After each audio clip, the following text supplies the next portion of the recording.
Welcome to the Fatter Wallet Show because stewardship isn't about being broke. On this show, we read the books, break down the ideas, and articulate the best thinking on money, investing, entrepreneurship, productivity, financial strategy, and wealth creation.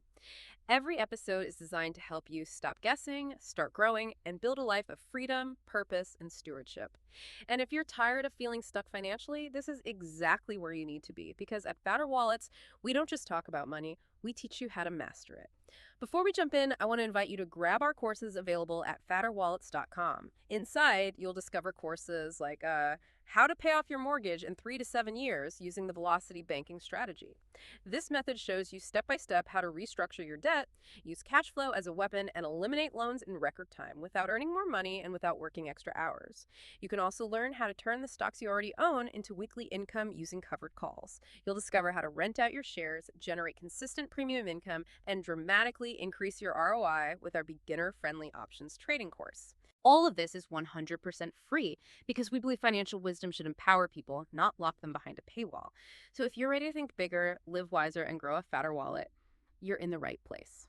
All right, let's get into today's discussion. We are looking at misbehaving, the making of behavioral economics. And this work is it's absolutely crucial for anyone who is aiming for true financial mastery because it shines a light on, maybe, the most dangerous enemy to your wealth, and that's your own brain. It reveals exactly why our most rational financial plans are so often sabotaged by these perfectly predictable human errors. It really is an intellectual earthquake. I mean, this isn't just a book about, psychology for your personal life.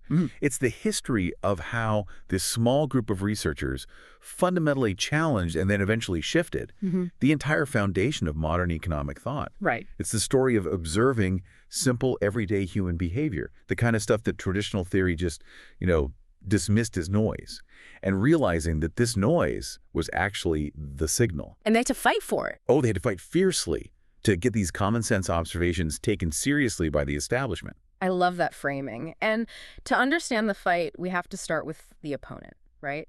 This fictional character that dominates all of traditional economic modeling. This entire field really began by just noticing things that people do, things that traditional economic theory labels as anomalous or, misbehaving. And that traditional theory, it rests on the idea of the econ, this perfectly rational calculating agent. The econ. Yeah. Yes, the econ is, for all intents and purposes, a flawless computer. They have unlimited cognitive ability. Yeah. So they can process every single piece of information, perfectly. Yeah. They've got unlimited willpower, which means they never procrastinate, they never indulge impulsively. Never. And they exhibit this perfect, narrow self-interest, always maximizing their own financial gain without any concern for fairness or the feelings of others. So the econ always knows the best answer for any decision, whether it's buying a coffee or planning for retirement, and then they execute it flawlessly. Flawlessly, every time. But the core realization here, the big breakthrough, is that we are not econs, we are humans.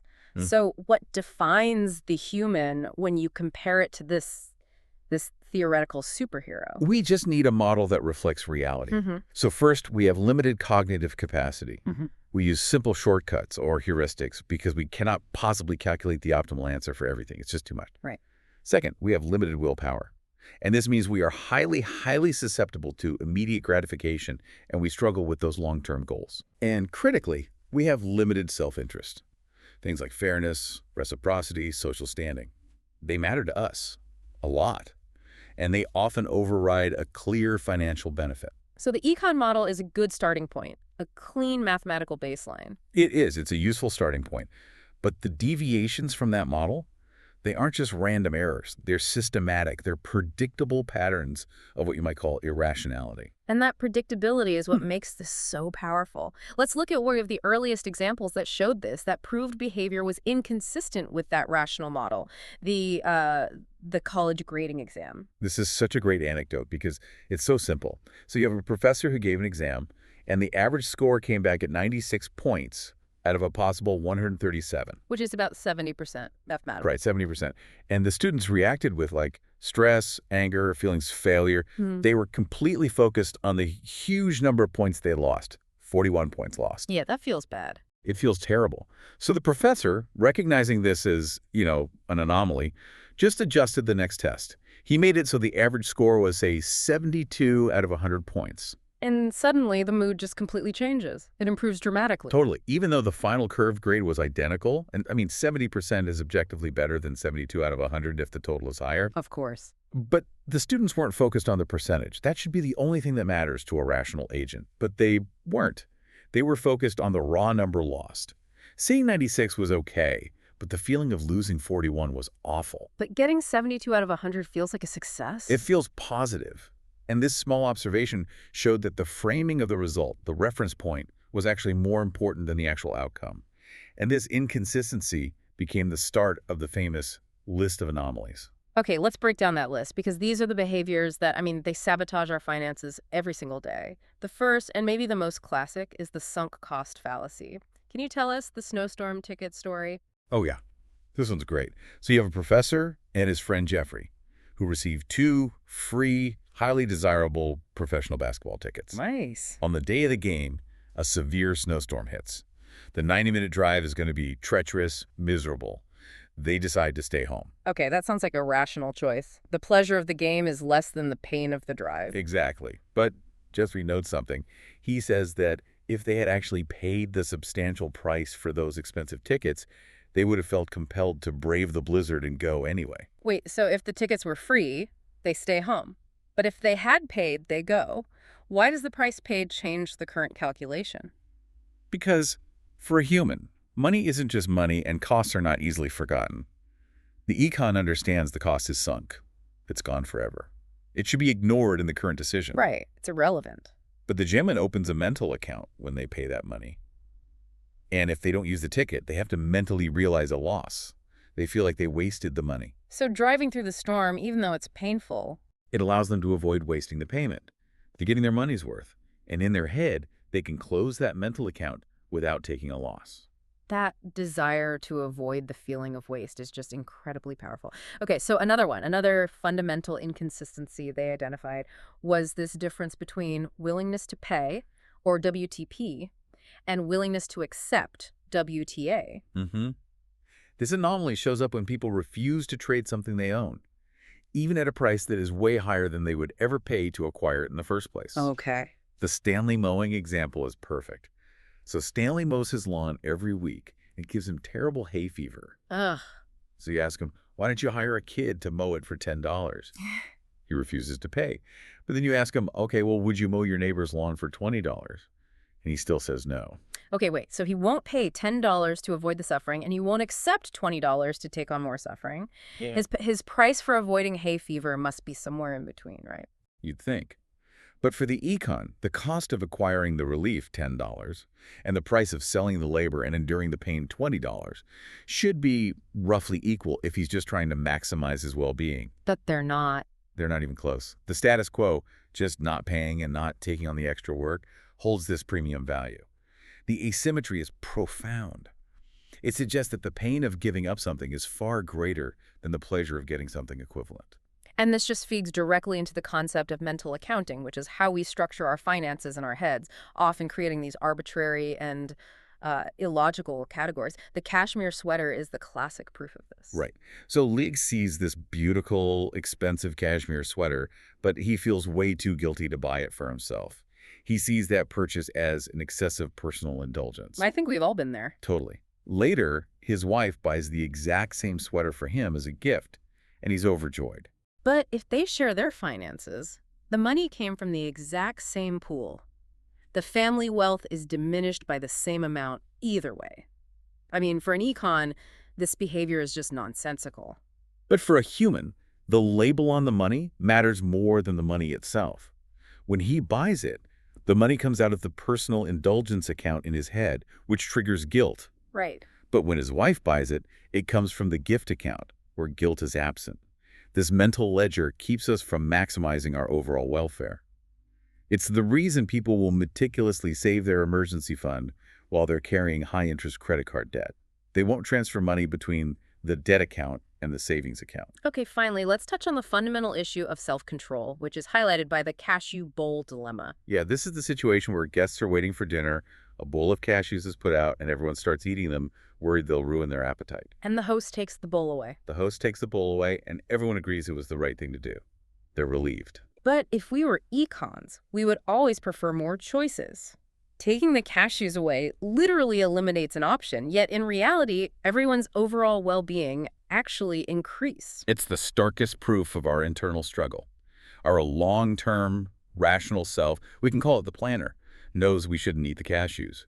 But our short-term, impulsive self, the doer, just can't resist. So by removing the option, the host acted as a kind of commitment device. Exactly. It helped the guests achieve their long-term goal, which was enjoying dinner, against their immediate short-lived desire, which was eating cashews now.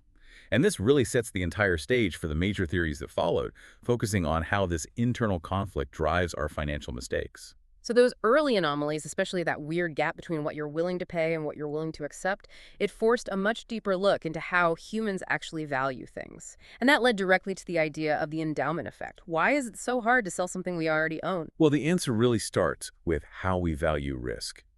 The researchers explored this by trying to estimate the implicit value of safety, using these hypothetical scenarios involving a 50-year-old who, naturally faces some annual risk of death. Okay, so they structured the questions to isolate the difference between paying for safety and being paid to give up safety. Exactly. Life and death stakes, the ultimate high-stakes decisions. So question A, the willingness to pay version. If your annual risk of death is 5 per thousand, how much would you pay to reduce that risk to 4 per thousand? And a typical answer was around $2,000. People are willing to spend a bit of money to acquire safety. Okay. Now, question B, the willingness to accept version. If your annual risk of death is 4 per thousand, how much money would you accept to increase your probability of death back up to 5 per thousand? The risk is identical. It's a 1 in 1,000 change. But here, the typical answer just skyrocketed to $500,000, or often just an outright rejection at any price. That is an astronomical difference. The cost of buying safety is $2,000, but the price of selling it is $500,000 or more.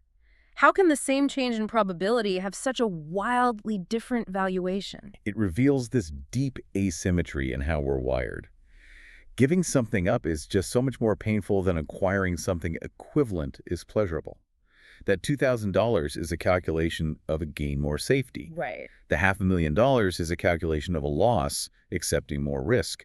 We treat them as fundamentally different animals. And this is exactly what the endowment effect captures. Just owning something instantly increases its perceived value to you. The story of Dean, the MBA student, and his friend, the theology PhD student, illustrates this perfectly. They both got free tickets to a Wizards basketball game, and both were, struggling financially. Fair. Dean immediately sold the tickets for hundreds of dollars in banks of cash. And his friend, the theology student. He went to the game and enjoyed the free experience. And here's the key part. Each one thought the other was completely irrational. Dean, who was focused on opportunity cost, saw his friend throwing away hundreds of dollars. But the friend, having mentally received the tickets, saw selling them as a profound loss of a highly valued experience, even though they were free. Yes, the simple act of possession endowed the tickets with value for the friend, making selling them feel like giving up something precious. This realization about the built-in asymmetry in gains and losses was the crucial intellectual jump. It shifted the focus away from your total wealth and onto the changes in your wealth. And this is the foundation of prospect theory. This is the moment the research really moved away from the 18th century model of Daniel Bernoulli. Bernoulli's theory of utilities said that your happiness is based on your absolute level of wealth. Right, and the more you have, the less you care about getting one more dollar. Diminishing returns? Exactly. Diminishing sensitivity, which makes sense for total wealth. But that model failed to explain why a poor man might gamble on a small gain, or why a man who just lost a briefcase full of money feels profoundly worse than a man who never had the briefcase in the first place, even if their final bank account balance is the same. Precisely.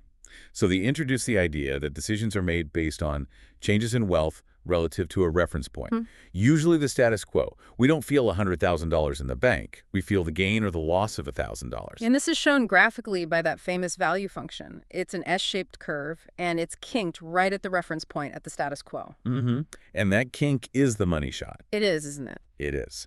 The slope of the curve is significantly steeper for losses than it is for gains. And that disparity mathematically defines loss aversion. The psychological pain of suffering a loss is approximately twice as strong as the pleasure you get from an equivalent gain. So let's go back to the wine cellar example. The economist bought a rare bottle of wine for $200, and now it's worth $800. But he refuses to sell it even if someone offers him $799. Right, and he's rationally aware that he could sell it and buy two similar bottles for that price.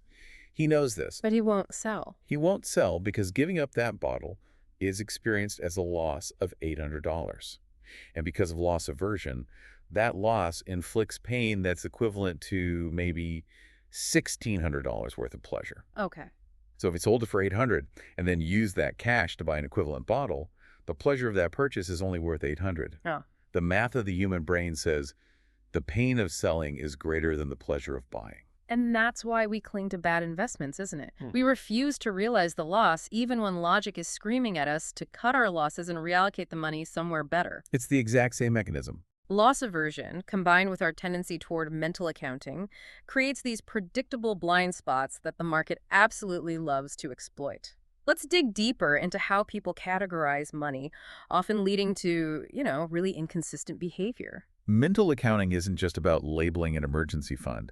It's about how we mentally amortize or, spread out the value of a purchase. Money is supposed to be fungible, but in our heads, it really isn't. The cost of a $100 bottle of wine you buy with cash feels totally different than a $100 meal you pay for with a gift certificate. And this is closely linked to something called transaction utility, the idea that we get pleasure not just from the item itself, that's acquisition utility, but from feeling like we got a fantastic deal.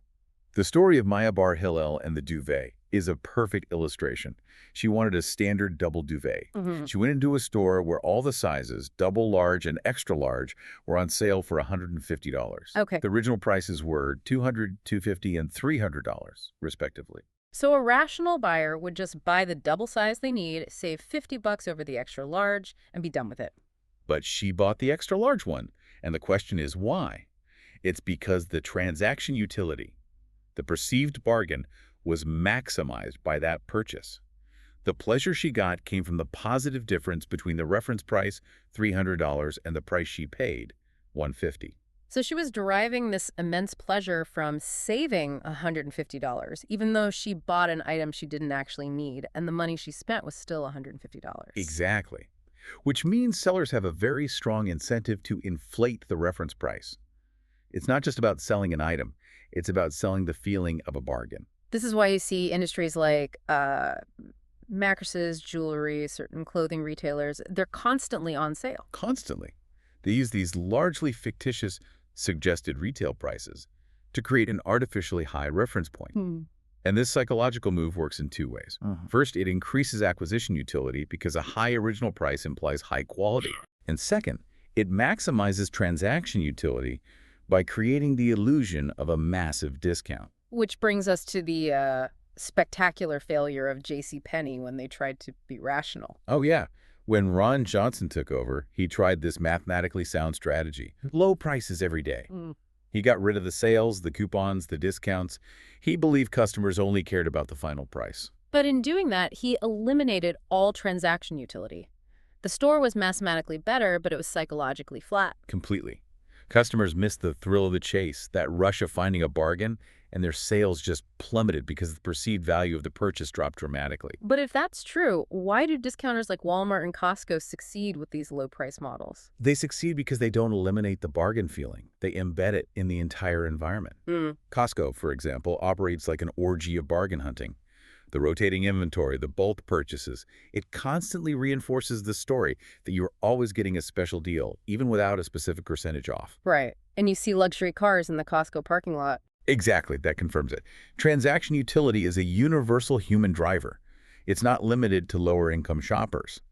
Everyone loves the feeling of being smart. Okay, let's connect this back to sunk costs and that mental accounting mechanism. The sunk cost fallacy is all about avoiding realizing a loss in your mental ledger. Think about Vince. He paid $1,000 for a tennis club membership, but then develops debilitating tennis elbow. The utility of playing is now negative, it just hurts. A rational econ quits immediately. But Vince keeps playing. He keeps playing because he feels he has to get his money's worth. When he paid that $1,000, he opened a mental expense account. Quitting means the $1,000 remains a realized loss in that ledger. By playing, even painfully, he feels like he's amortizing that expense. closing the account without the psychological sting of waste. So the more expensive the thing, the gym membership, the uncomfortable pair of expensive shoes, the non-refundable flight, the more pain people will endure trying to justify that initial payment. The more you pay, the more you endure. It's a direct relationship. And the Wine Clicker survey takes this anomaly to the absolute extreme. This highlights some profound financial inconsistency. No, it's amazing. So wine collectors buy wine futures, say, $400 a case, which they classify as an investment in their mental ledger. Okay. Years later, when the wine is ready, its market value might be $500. When they drink the wine, they report that it cost them nothing to consume, or sometimes even that they saved $100. They saved $100 because the market value $500 exceeded their initial investment of $400. They have completely separated the consumption decision from the initial financial outlay. The conclusion is just spectacular. Invest now, drink later, spend never. The money magically disappears from the ledger of current spending simply because the account was classified as an investment years ago. All these predictable errors, from sunk costs to loss aversion, they're symptoms of the larger problem of this internal conflict, the challenge of self-control. And traditional economics it entirely dismissed this. Right. The old model said that choice revealed preference, so they just assumed no internal struggle existed. But we know we struggle. And this led to the modeling of these two competing forces in the human mind, the planner versus the doer. The planner is your long-term rational self. It's the far-sighted, benevolent dictator who wants you to save for retirement, eat healthy, and go to the gym. And the doer. The doer is the short-lived, impulsive, present-focused self. The doer just wants the cashews now, wants to skip the gym, and wants to buy the shiny new gadget. The struggle for self-control is just the planner constantly trying to guide the doer toward long-term goals. And it's comforting to know this struggle was recognized even by Adam Smith, who talked about the conflict between our passions and the impartial spectator. But the mathematical economists who followed just simplified this struggle right out of the model. They did. They adopted the idea of constant methodical patience, which came from Paul Samuelson's model of exponential discounting. Right. And this assumes your level of patience stays constant. If you decide that a reward next year is worth 10% less than a reward today, you apply that same 10% discount every single year. The distance between 10 years from now and 11 years from now is viewed with the same patient lens as the distance between today and tomorrow. It's perfectly consistent. But human reality is that we are far more impatient for immediate rewards. The wait between now and tomorrow feels disproportionately longer than the wait between 1 year from now and 1 year plus 1 day. And that's the concept of present bias, which is often modeled as quasi-hyperbolic discounting, but it's easier to visualize as the defective telescope. The analogy's perfect. It is. Imagine that famous New Yorker cover. View of the world from 9th Avenue. The distance to the next few blocks, 10th, 11th, seems vast and important. But the entire rest of the world, from 12th Avenue to Chicago and beyond, seems distant and kind of compressed. We heavily prioritize the immediate present. The perceived pain of waiting for an immediate reward is just magnified. It really is. And this present bias is the root cause of inconsistent planning. Let's look at the famous Wimbledon ticket scenario to see how exponential patience, we'll call him Ted, differs from present-biased human inconsistency, which we'll call Matthew. Okay? So you have 3 ticket options, each with increasing raw enjoyment value. Option A is match today, value 100. Option B is the quarterfinals next year, value 150. And option C is the finals in 2 years, value 180. Okay, so both Ted and Matthew initially choose C, the finals, because it has the highest raw value, even after they apply their patience discount. Exactly. Ted, the exponential discounter, maintains that choice every year. His discount factor is constant, so his preference remains stable. C is always the most patient, best choice. But Matthew, the present-biased human, is inconsistent. He is. When he makes the choice, C is 2 years away. 1 year passes. Now, option C is only 1 year away, and its subjective value has increased a lot. But now, option B, the quarterfinals, is available immediately. And that's where the problem starts. That's where the discount rate spikes. He finds waiting that final year for C to be too painful relative to the immediate gratification of B. So he switches his plan choice and opts for the quarterfinals instead of sticking to his original, more valuable plan. This is why we make a firm resolution to start dieting on Monday. But when Monday arrives, we decide, you know what, Tuesday would be better. The planner sets the goal, but the doer changes it when the future reward becomes the immediate present. And this failure of the established model led to fierce professional resistance. The behavioral economists faced what they called the gauntlet, a kind of, medieval flogging every time they're presented data. The traditionalists had two powerful core arguments against these lab findings. Argument one was incentives. They claimed that if the stakes were higher, people would be rational. Small amounts of cash in a lab are irrelevant. In the real world, people act like econs when it really counts. And argument two. Learning. They claim that in the real world, unlike in these isolated lab studies, people have experience, they practice, and they have the opportunity to learn from their mistakes. So these errors would just disappear with repeated exposure. But the irony is, those two arguments are contradictory. And the debate with the game theorist Ken Binmore forced this contradiction right out into the open, resulting in what's called the Binmore continuum. You can visualize this by listing decisions from small, frequent, low-stakes events, like buying milk or choosing lunch, up to large, infrequent, high-stakes decisions. So things like retirement savings, buying a home, or choosing a career. Right. For the frequent low-stakes decisions, we get plenty of practice and opportunities to learn and adjust. We quickly learn which brand of milk we prefer. But what happens with the decisions that truly matter to our financial lives? They're high stakes, but low frequency. Exactly. The high-stakes decisions, retirement, insurance, mortgages, careers, are low frequency. We get one, maybe two shots at a high-stakes mortgage or career choice. Since learning requires practice, the quality decision-making likely declines as the stakes get higher and the frequency decreases. So the traditionalists had to choose. They had to choose. Either people learn, which means high-stakes decisions are poorly made, or people are just rational, which means their theory is correct, but they have no empirical evidence to support it in the most important decisions we face. This brings us squarely into behavioral finance, testing the implications of these flawed humans against the bedrock assumption of traditional finance, the efficient market hypothesis. The EMH, the idea that prices are always right because any deviation is instantly corrected by rational arbitrageurs. Basically, there are no free meals. But if we introduce loss aversion and present bias, we can show that even theoretically rational investors make mistakes because of flawed framing. Let's look at the Samuelson problem. Samuelson proved mathematically that it's irrational to reject a single 50-50 bet, say you lose $100 or you gain $200. The expected value is positive, $50. Yet, almost everyone rejects the single bet. Right. But he also proved that accepting 100 of those bets is mathematically overwhelmingly rational. So the mistake is rejecting the single bet, and behavioral economics identified the cause as narrow framing, focusing too closely on the risk of that immediate $100 loss combined with myopic loss aversion. Yes. The pain of losing $100 is experienced so acutely, and it's twice as powerful as the pleasure of the potential $200 gain.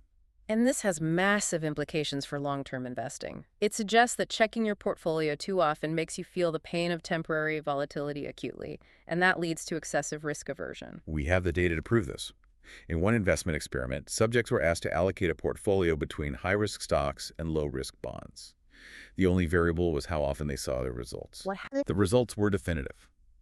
The people who viewed their portfolio results frequently, 8 times in a simulated year, only allocated 41% of their resources to stocks. And the ones who looked less often. The ones who viewed their results only once a year invested 70% in stocks. That is a staggering difference. Seeing the returns too often triggers the pain of loss aversion repeatedly, and it pushes people away from the long-term optimal strategy toward low returns, safe assets. It really does. The most profound behavioral nudge for a long-term investor, then, is to simply force yourself to look away. If you're investing for decades, you should check your returns only as often as you need to for tax reporting. Once a year, max. But the most powerful evidence against the efficient market hypothesis comes when the market logic just completely fails, and arbitrageurs can't correct the mistake. Tell us about the 3Com equity carve-out. It's often cited as the most egregious violation of the law of one price. This happened in March of 2000, right at the height of the tech bubble. So 3Com, a profitable tech parent company, decides to spin off its subsidiary, Palm, through an IPO. Okay. And 3Com announced that every share of 3Com stock would be guaranteed 1.5 shares of the new Palm stock. So an explicit link was established. 1 share of 3Com was functionally worth 1.5 shares of Palm, plus whatever the rest of 3Com was worth. Right. So when Palm IPO'd, its stock price soared to $95 a share. Let's do the simple math. The Palm portion alone inside 3Com was worth $143. So 3Com stock should have traded for at least 143 plus the value of the rest of the business. It should have, but that's not what happened. 3Com Mm. stock traded at $82 a share. Wait, what? Yeah. If the Palm component was worth 143 and the total share price was 82, the market was valuing the remaining 3Com business at negative $61 per share. So a profitable running company was worth negative $23 billion.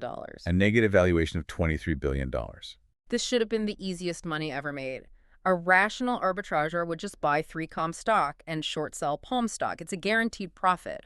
Why did this riskless transaction fail? Arbitrage failed because of institutional friction. The Palm IPO sold so few shares that there just weren't enough available for savvy investors to borrow and short sell.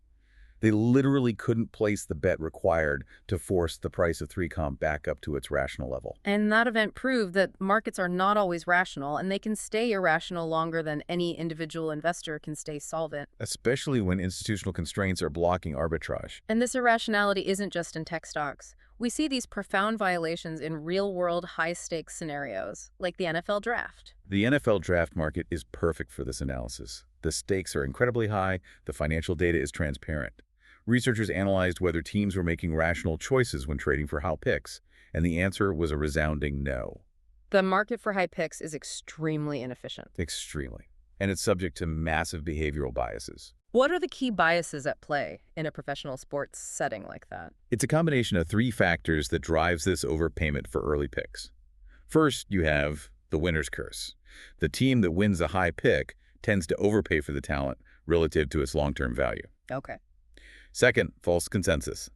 The management team falls in love with a player and incorrectly assumes all the other teams share that same enthusiasm, which drives up the perceived need to trade aggressively. And the third, and most potent, present bias. Owners, coaches, general managers, they're highly driven by the immediate need to win now. The pressure of the next season just magnifies the perceived value of a top prospect, leading them to overvalue the immediate impact and undervalue the long-term compounding benefit of multiple later-round picks. And the data on this is astonishing. While the market trade value for the #1 pick might be 5 times the value of the number 33 pick, the actual performance surplus, the objective value added to the team is often much flatter. In some cases, the #1 pick delivered less surplus than players drafted much later. It's a consistent, predictable, systematic failure driven by behavioral errors. And that confirms the conclusions of the Binmore continuum. High stakes do not automatically lead to rational decision-making. Not at all. Teams are consistently overpaying for the immediate, shiny object. Okay, finally, let's look at a simply individual decision error found in the labor market. The Chicago taxi drivers. This study was fascinating. It showed that novice Chicago taxi drivers exhibited a downward-sloping labor supply curve. Meaning when fares were high, say on a busy, rainy Saturday. When their hourly wages were highest, they worked less. And conversely, when fares were low on a slow, sunny Monday, they worked longer hours. And Econ would do the exact opposite. You maximize your labor when the marginal return, the wage is highest. Why did the novice drivers fail this basic test? They were employing narrow framing by setting a rigid daily income target. Once they hit that arbitrary number quickly on a good day, they mentally closed the account and went home. The planner had set a goal, and the doer enforced it. Even when maximizing profit meant abandoning the target and working longer during that high-return window. Now, the good news is that experienced drivers eventually learn to overcome this target-based error and behave more rationally, which shows that learning can happen over time in high-frequency decisions. The ability to identify these predictable errors leads to the most important question for you listening. How do we use this knowledge to make better decisions in the real world, both personally and institutionally? And this is where the concept of libertarian paternalism emerges. It sounds like a contradiction, doesn't it? Forcing someone to be free.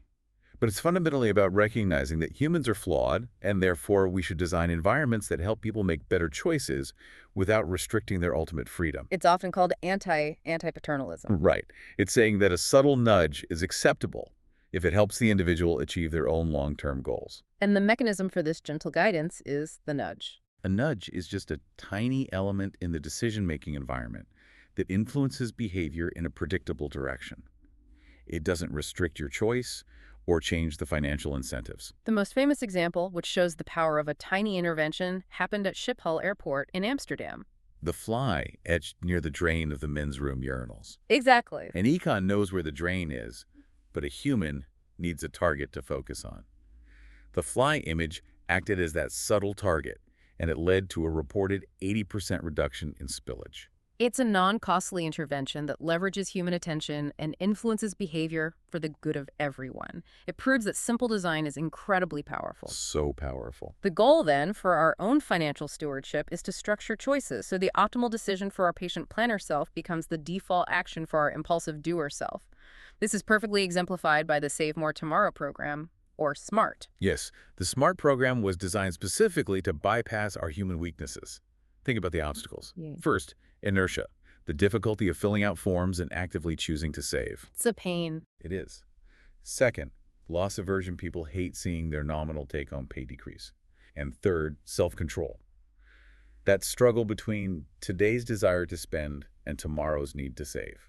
So how does SMART hit all three of those? It's brilliant. Employees voluntarily sign up now, that's the planner deciding for the future, to increase their savings rate, starting with their next scheduled salary raise. Okay. So one, inertia is overcome because the initial sign-up is a one-time effort, and then the saving becomes the automated default. Got it. Two, future self-control is leveraged because the agreement binds the impulsive doer in the future when the temptation to spend would be highest. And three, crucially, nominal loss aversion is mitigated because the employee never sees their existing paycheck shrink. They only see the increase in their paycheck go up by slightly less than it otherwise would have. So they feel like they're saving money they never had in the first place. This program proves that behavioral design is just so much more effective than traditional economic incentives alone. The research on this is conclusive. The study on pension savings in Denmark is a perfect case in point. The researchers compared the impact of traditional economic incentives, like tax subsidies, against the impact of a simple behavioral default automatic enrollment on new savings generation. And the findings should shake any traditional economist to the core. It did. The study found that only 1% of the newly generated savings came from the tax subsidies. The remaining 99% came from the automatism. 99%. 99. Just from the sheer ease and power of the default setting. People need the right choice to be easy. They do not need financial incentive to make a difficult choice slightly cheaper. If you want people to save, make it the default and require them to actively opt out. This principle of maximizing ease is encapsulated in the first mantra for positive behavior change. Make it easy. This concept comes from the psychologist Kurt Lewin, who talked about unfreezing people by removing psychological or physical barriers. A perfect example is the attic insulation study. Right, people knew insulating their attics was financially smart. But they kept postponing it because of the hassle of cleaning out all their stored junk beforehand. So what was the nudge? The utility company offered a bundled service. We'll install the insulation and we'll provide a free attic cleanout and organization service. That small addition of removing the barrier, the perceived hassle, immediately increased the uptake of insulation by a massive margin. They didn't need a tax break. They needed the organizational friction removed. Exactly. The second mantra is even simpler, but it's profound.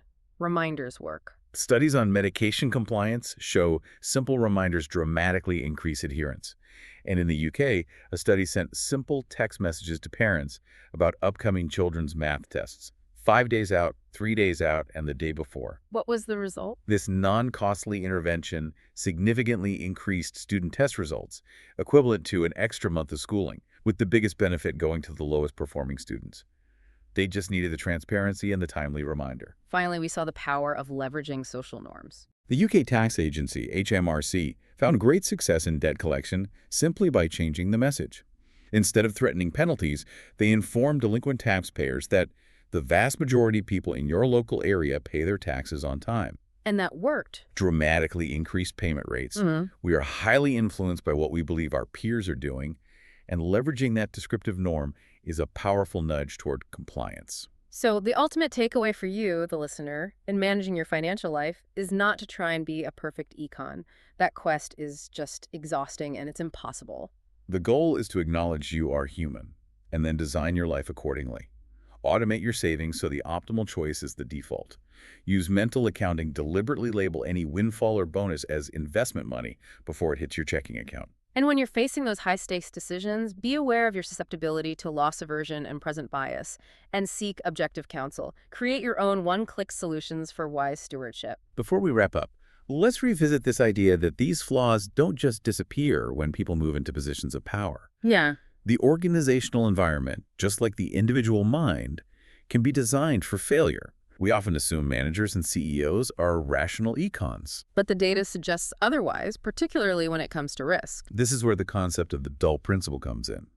Organizational failure often stems not from selfish employees, the agents, but from a principal, the leader, who fails to design an incentive environment that encourages optimal behavior. The anecdote of the media company executives and the 50-50 bet is perfect.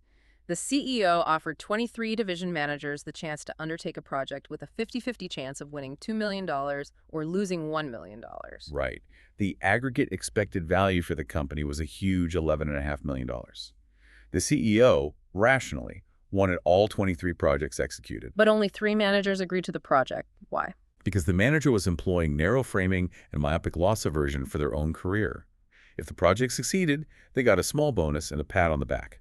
If it failed, they faced a high probability of being fired or seeing their career derailed So the potential career loss far outweighed the career gain. by a long shot. The organization viewing the portfolio was risk-seeking and rational. The individual manager, viewing the narrow frame of their personal outcome, was excessively risk-averse.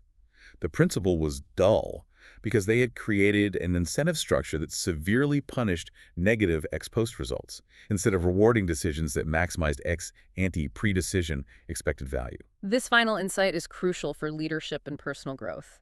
The problem isn't necessarily that the humans are incompetent, but that the environment they operate in is structured to prevent optimal decision-making. Wise leaders and wise individuals have to create safety nets and incentive structures that reward the quality of the decision, not just the outcome. That's what allows for intelligent risk-taking and the realization of long-term value. If you enjoyed today's discussion, be sure to subscribe our YouTube channel, social media accounts, and visit fatterdwallets.com for more content, free courses, resources, and tools to help you live wisely and build wealth with purpose.